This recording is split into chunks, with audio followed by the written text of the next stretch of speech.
Class 9ର ପିଲାମାନେ ଆମେ ସ୍କୁଲରେ ପଢ଼ୁଥିଲେ ରୁଷ ବିପ୍ଳବ କାରଣ ଫଳାଫଳ ସରିନଥିଲା।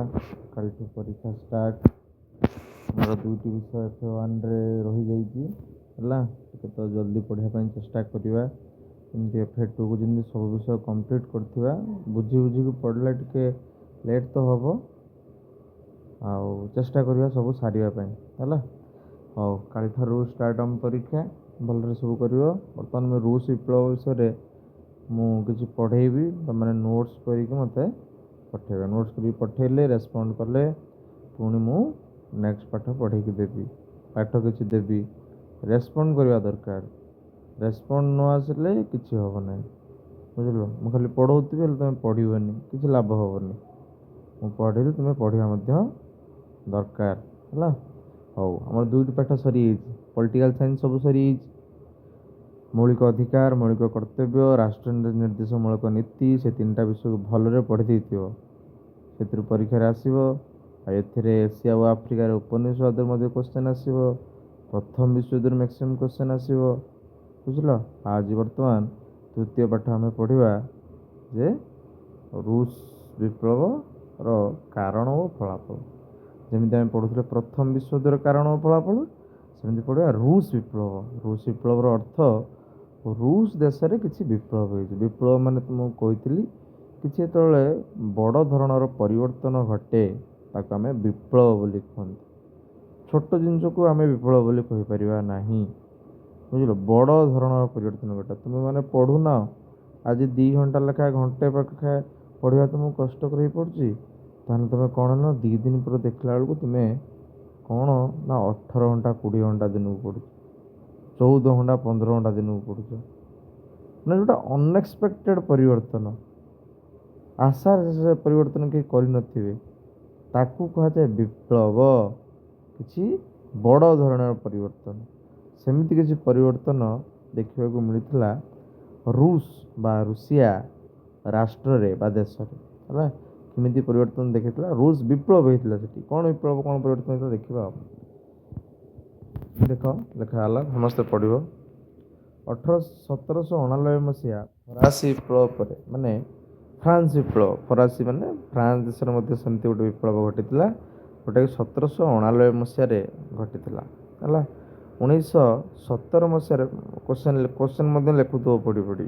1799 କେତେ ମସିହାରେ ଫରାସୀ ବିପ୍ଳବ ହୋଇଥିଲା ହେଲା, କ୍ୱେଶ୍ଚନ୍ ଗୋଟେ ହେଇପାରିବ। ତାପରେ କ'ଣ ଲେଖା ହେଲା? 1917 ମସିହାରେ ଘଟିଥିବା ରୁଷ ବିପ୍ଳବ ପୃଥିବୀର ବୈପ୍ଳବିକ ଇତିହାସର ଏକ ଗୁରୁତ୍ୱପୂର୍ଣ୍ଣ ଘଟଣା। ତାହେଲେ 1799 ମସିହାରେ ଫରାସୀ ବିପ୍ଳବ ସଂଗଠିତ ହୋଇଥିବା ବେଳେ 1917 ମସିହାରେ ବିଶ୍ୱଯୁଦ୍ଧ 1914 ହେଇଥିଲା, ନୁହଁ କି? ତାପରେ ଇଏ 17 ହେଲା। ପରେ 1917 ମସିହାରେ ରୁଷ ବିପ୍ଳବ ଘଟିଥିଲା। କ'ଣ ହେଇଥିଲା ନା ଫରାସୀ ବିପ୍ଳବ ସାରା ବିଶ୍ୱକୁ ମୁକ୍ତି, ସାମ୍ୟ ଓ ମୈତ୍ରୀର ବାର୍ତ୍ତା ଦେଇଥିଲା ବେଳେ ରୁଷ ବିପ୍ଳବ ସାମ୍ୟବାଦ, ସମାଜବାଦ, ସମତାର ବାର୍ତ୍ତା ପୋଷଣ କରିଥିଲା। ମାନେ ଦେଖ, ଫରାସୀ ବିପ୍ଳବର ଫଳାଫଳ କ'ଣ ହେଇଥିଲା ନା କ'ଣ ଲେଖା ହେଇଛି? ମୁକ୍ତି। ମୁକ୍ତି ମାନେ ସ୍ୱାଧୀନତା, ସାମ୍ୟ ମାନେ ସମାନତା, ମୈତ୍ରୀ ମାନେ ମିତ୍ରତା। ମାନେ ଆଗରୁ ଲୋକମାନଙ୍କ ମଧ୍ୟରେ ନଥିବ, ମୁକ୍ତି ମାନେ ବନ୍ଦୀ କରିକି ରଖା ହେଉଥିଲା, ଅତ୍ୟାଚାର କରାହେଉଥିଲା। ବିପ୍ଳବ ପରେ ସେ ଜିନିଷ ଅବସାନ ଘଟିଥିବ, ସେ ଜିନିଷର ସମାପ୍ତି ହେଇଥିବ, ସେଥିପାଇଁ କୁହାହେଲା ମୁକ୍ତି। ଲୋକମାନେ ମୁକ୍ତି ପାଇଲେ। ସାମ୍ୟ, ଆଗରୁ କ'ଣ ଥିବ ନା ଅସମାନତା ଥିବ, ଅସାମ୍ୟ ଥିବ, ମାନେ ଭେଦଭାବ ଥିବ, ନିଚ ଉଚ୍ଚ ଥିବ, ବୁଝିପାରିଲ। ଗୋଟିଏ ଦେଶର ଲୋକ ହେଲେ ବିଭିନ୍ନ ପ୍ରକାର ଅସମାନତା, ବୈଷମ୍ୟତା ଦେଖାହେଉଥିବ। କିନ୍ତୁ ବିପ୍ଳବ ପରେ ସାମ୍ୟତା ଦେଖାହେଇଛି। ମୈତ୍ରୀ, ମୈତ୍ରୀର ଅର୍ଥ ତା ପୂର୍ବରୁ ଶତ୍ରୁତା ଦେଖାହେଉଥିବ, ଲୋକମାନଙ୍କ ମଧ୍ୟରେ ଶତ୍ରୁତା, ମାଡ଼ଗୋଳ, ଗଣ୍ଡଗୋଳ, ଯୁଦ୍ଧ ହେଉଥିବ। କିନ୍ତୁ ବିପ୍ଳବ ପରେ ଫରାସୀ ବିପ୍ଳବ କଥା କୁହାଯାଉଛି, ଏ ରୁଷ ବିପ୍ଳବ କଥା ନୁହଁ। ଫରାସୀ ବିପ୍ଳବ ପରେ ମୈତ୍ରୀର ବାର୍ତ୍ତା ହୋଇଥିଲା ଦେଇଥିଲା ବେଳେ ରୁଷ ବିପ୍ଳବ ପରେ ବି ସେଇ ସାମ୍ୟବାଦ। ସାମ୍ୟବାଦ କ'ଣ? ଯାହା ସାମ୍ୟବାଦର ଅର୍ଥ କ'ଣ ସବୁବେଳେ ମନେ ରଖିବ ଯେ ଯେଉଁ ସାମ୍ୟ ଲେଖା ହେଉଛି ମାନେ ସମାନତା। ଦେଶରେ, ସମାଜରେ ଲୋକମାନେ ଯେଉଁ ଯେଉଁ ଗୋଷ୍ଠୀର, ଯେଉଁ ଯେଉଁ ଜାତିର, ଯେଉଁ ଯେଉଁ ବର୍ଗର ଲୋକ ସବୁ ରହୁଛନ୍ତି, ସମସ୍ତଙ୍କୁ ସମାନ ଅଧିକାର ମିଳିବାକୁ ସାମ୍ୟବାଦ ବୋଲି କୁହାଯାଏ। ତା ଘଟିଥିଲା ରୁଷ ବିପ୍ଳବ ପରେ ପରେ ଆଉ କ'ଣ ରୁଷ ବିପ୍ଳବ କରିଥିଲା? ସମାଜବାଦ। ସମାଜବାଦ ମାନେ ସମାଜକୁ ଅଧିକ ପ୍ରାଧାନ୍ୟ ଦେବା। ସମାଜର କଥା ଦେଖିବା, ସମାଜରେ କେଉଁଠି ସମାଜକୁ ଦେଖିବା ମାନେ କ'ଣ ସାର୍? ସମାଜ ପଚାରିବ ସାର୍ କ'ଣ ସମାଜବାଦ କ'ଣ? ସମାଜବାଦର ଅର୍ଥ କେଉଁଠି ସ୍କୁଲ ହେବ, କେଉଁଠି କଲେଜ ହେବ, କେଉଁଠି ମେଡ଼ିକାଲ ହେବ, କେଉଁଠି ରାସ୍ତା ହେବ, କେଉଁଠି ଲାଇଟ୍ ଲାଗିବ, କେଉଁଠି ବନ୍ୟା ହେଲାଣି, ଏକୁ କୁହନ୍ତି ସମାଜକୁ ଗୁରୁତ୍ୱ ଦିଆହେବ। ସମାଜରେ ରହୁଛନ୍ତି ଲୋକମାନେ, ତା ଅର୍ଥ ଲୋକମାନଙ୍କୁ ଗୁରୁତ୍ୱ ଦିଆଯିବ। ବୁଝାପଡ଼ିଲା? ତାକୁ କୁହାଯାଏ ସମାଜବାଦ। ଏବଂ ସମାନ୍ତର ବାର୍ତ୍ତା ସମାନତା ବାର୍ତ୍ତା ଜାଣିଲ, ବାର୍ତ୍ତା ପ୍ରସାରଣ କରିଥିଲା। ରୁଷ ବିପ୍ଳବ ପୃଥିବୀରେ ଅନେକ ଦେଶର ସାମାଜିକ ଅର୍ଥନୈତିକ କ୍ଷେତ୍ରରେ ମାନେ ଖାଲି ରୁଷ ବିପ୍ଳବ ହେଇଥିଲା ରୁଷରେ, ହେଲେ ରୁଷକୁ ଦେଖିକି ତାପରି ଅନେକ ଦେଶ ମଧ୍ୟ କ'ଣ ହେଇଥିଲେ ସେମିତି କ'ଣ ସାମାଜିକ ଅର୍ଥନୈତିକ କ୍ଷେତ୍ରରେ ବ୍ୟାପକ ପରିବର୍ତ୍ତନ ଆଣିଥିଲେ। ବୁଝିପାରିଲ? ତାପରେ ବର୍ତ୍ତମାନ ଆମେ ଦେଖିବା ଯେ ରୁଷ ବିପ୍ଳବ ପାଇଁ ଦାୟୀ ସବୁ କ'ଣ କ'ଣ ଥିଲା, କାରଣ ସବୁ କ'ଣ କ'ଣ ଥିଲା, ଆମେ ସବୁ ଗୋଟେ ଗୋଟେ ପଢ଼ିବା। ନୋଟ୍ କରି ମୋତେ ପଠେଇବ, ମୁଁ ଯାହା ପଢ଼ଉଛି ହେଲା। ସ୍ୱେଚ୍ଛାଚାରୀ ଶାସନ। ସ୍ୱେଚ୍ଛାଚାରୀ ଶାସନ କ'ଣ? ସ୍ୱେଚ୍ଛା, ସ୍ୱଇଚ୍ଛା, ସ୍ୱେଚ୍ଛା ହେଲା। ଚାରି, ଚାରି ମାନେ ଯେ ଚାରଣ କରେ, ନିଜ ଇଚ୍ଛାରେ ଯେ ଚାରଣ କରେ ତାକୁ କୁହାଯାଏ ସ୍ୱେଚ୍ଛାଚାରୀ। ନିଜ ଇଚ୍ଛାରେ ଚାରଣ କରେ ମାନେ ନିଜ ଇଚ୍ଛା ଯାହା ହୁଏ ସେ କରେ, ତାକୁ କୁହନ୍ତି ସ୍ୱେଚ୍ଛାଚାରୀ। ସ୍ୱେଚ୍ଛାଚାରୀ କିଏ ଥିଲେ? ରାଜାମାନେ। ନିଜ ଇଚ୍ଛା, ତେଣିକି ଆଉ କାହାକୁ କଷ୍ଟ ହଉ, କାହାକୁ ଖୁସି ଲାଗୁ, ଆଉ କ'ଣ କିନ୍ତୁ ସ୍ୱେଚ୍ଛାଚାରୀ ଶାସନ ସେ କରୁଥିଲେ। ମନ ମୁତାବକ ଶାସନ କରୁଥିଲେ, ମନମୁଖୀ ଶାସନ କରୁଥିଲେ। ବୁଝିପାରିଲ? ସେଥିପାଇଁ କହିଲି ସ୍ୱେଚ୍ଛାଚାରୀ ଶାସନ। କ'ଣ ଲେଖା ହେଲା? ରୁଷିଆର ଶାସନର ସମସ୍ତ କ୍ଷମତା ଯାର। ଯେମିତି ଆମ ଦେଶର ରାଜାମାନଙ୍କୁ ରାଜା ବୋଲି କୁହନ୍ତି, ମହାରାଜା ବୋଲି କୁହନ୍ତି ହେଲା, ସେମିତି ରୁଷିଆର କ'ଣ ରୁଷିଆର କ'ଣ ଯେଉଁ ତାଙ୍କ ରାଜାଙ୍କୁ କ'ଣ କୁହାଯାଏ ରେ? ଜାର୍ ବୋଲି କୁହାଯାଏ। ତାଙ୍କ ରାଜାଙ୍କୁ ଜାର୍ କୁହନ୍ତି ହେଲା। ସବୁ ଦେଖ ରୁଷିଆର ଯେତେ କ୍ଷମତା ସବୁ ଜାର୍ଙ୍କ ହାତରେ କେନ୍ଦ୍ରୀଭୂତ ହୋଇଥିଲା। ସେ ତାଙ୍କ ଦରବାରରେ ଅଳ୍ପ କେତେକ ଉପଦେଷ୍ଟାଙ୍କ ସାହାଯ୍ୟରେ ପ୍ରଜାମାନଙ୍କୁ କିଛି ଲୋକ ରଖିଥିଲେ, ସେମାନେ ଉପଦେଶ ଦେଉଥିଲେ, ତାଙ୍କରି କଥା ଶୁଣିକି ଏବଂ ନିଜ ଇଚ୍ଛାରେ ଶାସନ କରୁଥିଲେ। ଶାସନ କ୍ଷେତ୍ରରେ ପ୍ରାୟ ସମସ୍ତ ନିଯୁକ୍ତି ଜାର୍ ହିଁ ଦେଉଥିଲେ। ଯାହାକୁ ସବୁ ନିଯୁକ୍ତି ଦେବାର କଥା ସେ ଜାର୍ ହିଁ ଖାଲି କରୁଥିଲେ। ସେ ଥିଲେ ଦେଶର ପଦାତିକ ବାହିନୀ ଓ ନୌବାହିନୀର ମୁଖ୍ୟ ସେନାପତି। ପଦାତିକ ବାହିନୀ ମାନେ ଆର୍ମି, ଆର୍ମ ଫୋର୍ସ, ଯେଉଁମାନେ ଚାଲନ୍ତି, ସ୍ଥଳ ସୈନ୍ୟ। ବୁଝିଲ? ନୌବାହିନୀର ଅର୍ଥ ନେଭି। ଇଏ ନେଭି ଆଉ ଆର୍ମିର ମୁଖ୍ୟ ଥିଲେ କିଏ? ଜାର୍। ମୁଖ୍ୟ ସେନାପତି ଥିଲେ ଜାର୍। ସେ ରୁଷିଆ ଚର୍ଚ୍ଚ, ତାଙ୍କର ଯେଉଁ ମାନେ କ'ଣ ମନ୍ଦିର, ଦେବପୀଠ, ଭଗବାନଙ୍କର ସ୍ଥଳୀ, ତାର ମଧ୍ୟ ମୁଖ୍ୟ ଥିଲେ କିଏ? ସେ ରୁଷିଆର ଯେଉଁ କିଏ ଜାର୍। ସେ ରୁଷିଆର ଚର୍ଚ୍ଚର ମଧ୍ୟ ମୁଖ୍ୟ ଥିଲେ। ଯାହାକୁ ଚାହୁଁଥିଲେ ତାକୁ ବନ୍ଦୀ କରିପାରୁଥିଲେ ବା ସୁଦୂର ବରାଫାବୃତ ସାଇବେରିଆକୁ ନିର୍ବାସନ କରୁଥିଲେ। ଦେଖରେ ଯିଏ ଯଦି ତାଙ୍କ କଥାରେ କିଛି ନ ମାନିବ, କିଛି ବ୍ୟତିକ୍ରମ କରିବ, ସେ କ'ଣ କରୁଥିଲେ? ସାଇବେରିଆକୁ ପଠାଇ ଦେଉଥିଲେ, ମାନେ ବରାଫାବୃତ ଅଞ୍ଚଳକୁ ପଠାଇ ଦେଉଥିଲେ। ବୁଝିଲ? ଦେଖିବ ଗୁଗଲରେ ମାରିକି ସାଇବେରିଆ କେଉଁଠି ଅଛି, ବୁଝିପାରିଲେ ନାହିଁ? ସାଇବେରିଆ କେଉଁ ଅଞ୍ଚଳ, ସାଇବେରିଆ କେମିତି ଦେଖାଯାଉଛି, ସେଇଠି ପଢ଼ୁଥିଲା। ଯାହା ଥଣ୍ଡାରେ ରୁହ, ବାସ୍ ମରିବେ ତ ଥଣ୍ଡାରେ ରହିଲେ, ଆଉ କ'ଣ, ମୃତ୍ୟୁ ହିଁ ଏକମାତ୍ର ଇଏ ଆଉ। ତାପରେ ଦେଖ ତୁମ ପାଇଁ କାମ ଗୋଟେ କ'ଣ ଦେଇଛି? ଦଣ୍ଡ ଦେବା ଉଦ୍ଦେଶ୍ୟରେ ସାଇବେରିଆକୁ ନିର୍ବାସନ କରାଯାଉଥିବା ପରିପ୍ରେକ୍ଷୀରେ ସାଇବେରିଆର ଭୌଗୋଳିକ ବୈଶିଷ୍ଟ୍ୟ, ପ୍ରକୃତି ଏବଂ କଷ୍ଟସାଧ୍ୟ ଜୀବନଯାପନ ସମ୍ପର୍କରେ ତଥ୍ୟ ସଂଗ୍ରହ କରି ଏକ ବିବରଣୀ ଲେଖ। ହଉ, ସାଇବେରିଆ ସମ୍ପର୍କରେ ଜାଣିବା ପାଇଁ। ତାପରେ ଦେଖିବା ଆମେ କାରଣ ପଢ଼ୁଛନ୍ତି ରୁଷ ବିପ୍ଳବର କାରଣ। ପ୍ରଥମ କାରଣ ହେଉଛି ସ୍ୱେଚ୍ଛାଚାରୀ ଶାସନ। କ'ଣ କ'ଣ ଦେଖିଲ ତ? ସେ ମୁଖ୍ୟ ଥିଲେ ପଦାତିକ ବାହିନୀର, ନୌବାହିନୀର ମୁଖ୍ୟ ଥିଲେ। ତାପରେ ଚର୍ଚ୍ଚର ସେ ମୁଖ୍ୟ ଥିଲେ। ଯାହାକୁ ଚାହୁଁଥିଲେ ତାକୁ ଦଣ୍ଡ ଦେଇପାରୁଥିଲେ। ଯଦି ତାଙ୍କୁ କ'ଣ ଦଣ୍ଡ ନ ଦେଇପାରିବେ କି ନା, ତାଙ୍କୁ ଚାହିଁଲେ ମଧ୍ୟ କ'ଣ ଯେଉଁ ସାଇବେରିଆ ଅଞ୍ଚଳକୁ ପଠାଇ ଦେଉଥିଲେ, ବରାଫାବୃତ ଅଞ୍ଚଳକୁ। ଏମିତି ମନମୁଖୀ ଶାସନ କରୁଥିଲେ। ଆଉ କିଛି ଉପଦେଷ୍ଟାଙ୍କୁ ରଖିଥିଲେ, ଆଉ କାହାକୁ ସାମିଲ ଦେଉନଥିଲେ। ସେ ଯାହାକୁ ଚାହୁଁଥିଲେ ତାକୁ ନିଯୁକ୍ତି ଦେଉଥିଲେ। ଏମିତି ଜିନିଷ। ସେ ବିନା ବିଚାରରେ ଯେକୌଣସି ଲୋକର ମୃତ୍ୟୁଦଣ୍ଡର ଆଦେଶ, ଯେକୌଣସି ଲୋକକୁ ବିନା ବିଚାର ନ କରି ମଧ୍ୟ ଗୋଟେ ଲୋକକୁ ମୃତ୍ୟୁଦଣ୍ଡରେ ଦଣ୍ଡିତ କରିପାରୁଥିଲେ। କିଏ? ଜାର୍। ଜାର୍ ହେଉଛନ୍ତି ରୁଷିଆର ମୁଖ୍ୟ ଶାସକ। ଏହିପରି ଭାବେ ରୁଷିଆର ଜାରମାନଙ୍କର ତ୍ରୁଟିପୂର୍ଣ୍ଣ ଏକଛତ୍ରବାଦ, ଏକଛତ୍ର ମାନେ ଏକଚାଟିଆ ଶାସନ, ମନମୁଖୀ ଶାସନ ଯେଉଁଟା ଆମେ କହିଲେ, ଏକଛତ୍ରବାଦ ଶାସନ ଲୋକମାନଙ୍କ ମଧ୍ୟରେ ଅସନ୍ତୋଷ ବୃଦ୍ଧି କଲା। ରୁଷ ବିପ୍ଳବ ପ୍ରାୟ 100 ବର୍ଷରୁ ଉର୍ଦ୍ଧ୍ୱ ସମୟ ରୋମାନବ ବଂଶର 5 ଜଣ ଜାର୍। ରୁଷ ବିପ୍ଳବ ପୂର୍ବରୁ ମନେ ରଖିବ, ରୁଷ ବିପ୍ଳବ ପୂର୍ବରୁ ପ୍ରାୟ 100 ବର୍ଷରୁ ଉର୍ଦ୍ଧ୍ୱ ସମୟ, ଏହି ବିପ୍ଳବ ହେବା ପୂର୍ବରୁ 100 ବର୍ଷରୁ ଉର୍ଦ୍ଧ୍ୱ ସମୟ କ'ଣ ହେଇଛି, ରୋମାନବ ବଂଶର, ରୋମାନବ ଗୋଟେ ବଂଶ ଥିଲା, ମନେ ରଖିବ ପରୀକ୍ଷାରେ ପଡ଼ିପାରେ, ରୋମାନବ ବଂଶର 5 ଜଣ ଜାର୍ ରୁଷିଆର ସ୍ୱେଚ୍ଛାଚାରୀ ଶାସନକୁ ଚରମ ସୀମାରେ ପହଞ୍ଚାଇ ଦେଇଥିଲେ। ମାନେ ଏଇ ଯେଉଁ ମାନେ ରୁଷ ବିପ୍ଳବ ପୂର୍ବରୁ 5 ଜଣ ରୋମାନବ ବଂଶର ଶାସକ ଥିଲେ, ଯିଏକି ଭଲରେ ଶୁଣ, ଯିଏକି କ'ଣ କରୁଥିଲେ, ଏକଛତ୍ରବାଦ ଶାସନକୁ ପୁରା ପିକ୍କୁ ନେଇଯାଇଥିଲେ। ମାନେ ସିଏ ଟୋଟାଲି କାହା କଥା ମାନୁ ହିଁ ନଥିଲେ। 5 ଜଣ ରୋମାନବ ବଂଶର, କିଏ କିଏ ସିଏ ଲେଖା ହେଇଛି। ଜାର୍ ପ୍ରଥମ ଆଲେକଜାଣ୍ଡାର, ଯିଏକି 1801ରୁ 1825 ମସିହା ଯାଏଁ ହେଇଥିଲା। ବିପ୍ଳବ କେବେ ହେଇଥିଲା ରୁଷରେ, 1917 ମସିହାରେ। ଏଠି ଦେଖ 1801ରୁ 1825 ଜଣ ଥିଲେ ପ୍ରଥମ ଆଲେକଜାଣ୍ଡାର, ସେ ଗୋଟେ ପ୍ରତିକ୍ରିୟାଶୀଳ ନୀତି ପ୍ରବର୍ତ୍ତନ କରିଥିଲେ। ଜାର୍ ପ୍ରଥମ ନିକୋଲସ୍, ଯିଏ 1825ରୁ 1855 ଜଣେ ଅତ୍ୟାଚାରୀ ଶାସକ ଥିଲେ ଏବଂ ପ୍ରଗତିଶାଳୀ ଚିନ୍ତାଧାରାର ଘୋର ବିରୋଧ ଥିଲେ। ମାନେ ସେ ଚାହୁଁଥିଲେ ଆମ ଦେଶରେ କିଛି ଉନ୍ନତି ନ ହେଉ, ଖାଲି ଅତ୍ୟାଚାର କରିବେ।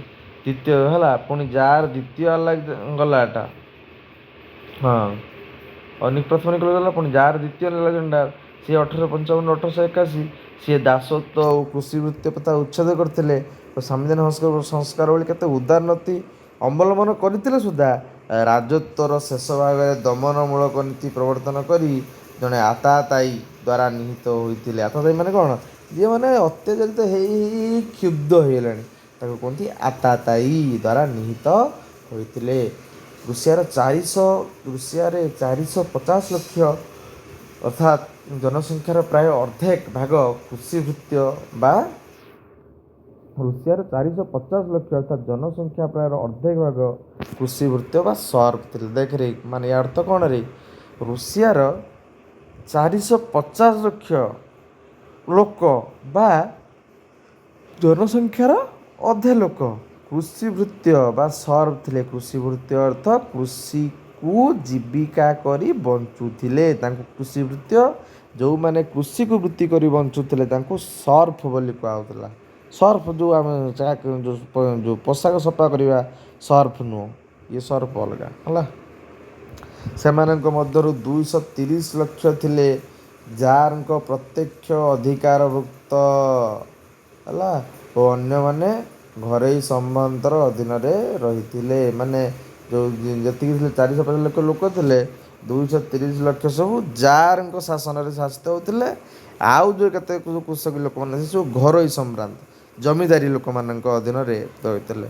ସମସ୍ତ ପ୍ରକାର ଅଧିକାରରୁ ବଞ୍ଚିତ ହୋଇ ସେମାନେ ଅତି ଶୋଚନୀୟ ଅବସ୍ଥାରେ ଜୀବନଯାପନ କରୁଥିଲେ।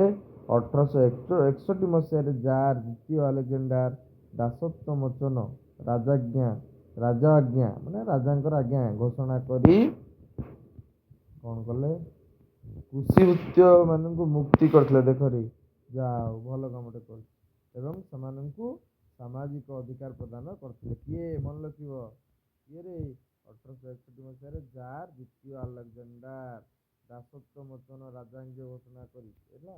ଦାସତ୍ୱ ମୋଚନ ଦାସଟାକୁ, ଦାସ କରୁଥିଲେ ବିନା ପଇସାରେ ବେଠି କରୁଥିଲେ, ତାକୁ ମୁକ୍ତି କରିଥିଲେ। ମୋଚନ ମୁକ୍ତ ପାଇବା, କୃଷିବୃତ୍ତିମାନଙ୍କୁ ମୁକ୍ତ କରିଥିଲେ ଏବଂ ସେମାନଙ୍କୁ ସାମାଜିକ ଅଧିକାର ପ୍ରଦାନ କରିଥିଲେ।